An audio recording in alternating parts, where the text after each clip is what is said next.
Welcome to Pro Wrestling History Daily Top 5. I'm your host, the Eclectic Gentleman, Stephen Watts, and join me as I count down the top 5 moments for this day in pro wrestling history. But before we get started, don't forget to like, share, and subscribe. And without further ado, let's get our wrestling history on.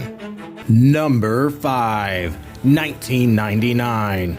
The Rock defeats WWF champion Mankind in an I Quit match to win the title, beginning his second reign. Rock won after placing the microphone by Mankind's mouth and letting the words "I quit," taken from a previous Mankind promo, play out on the speakers.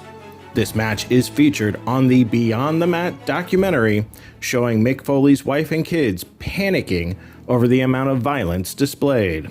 Number 4, 1961. Vince Russo is born.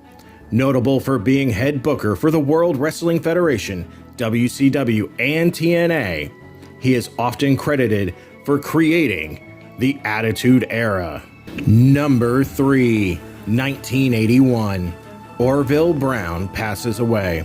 He is a 13-time former World Heavyweight Champion and was recognized as the first NWA World Heavyweight Champion in 1948. Number 2, 1988. In direct competition to the NWA Buckhouse Stampede pay-per-view, the WWF presents the first ever Royal Rumble event on the USA Network. Jim Duggan, entering from the number 13 spot, last eliminates the one-man gang to win the Royal Rumble. Number 1, 1963. Lou Thesz defeats Buddy Rogers in Toronto, Ontario, Canada to win the NWA World Heavyweight title for a third time. However, the Northeast promoters refused to recognize the title change since it was a one-fall match.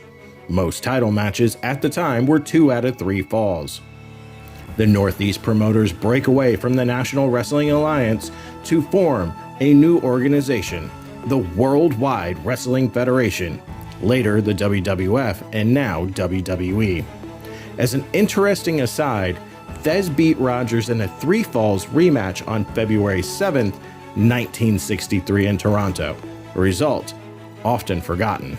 The real reason for the split was because Northeast promoters Toots Mondt and Vince McMahon Sr.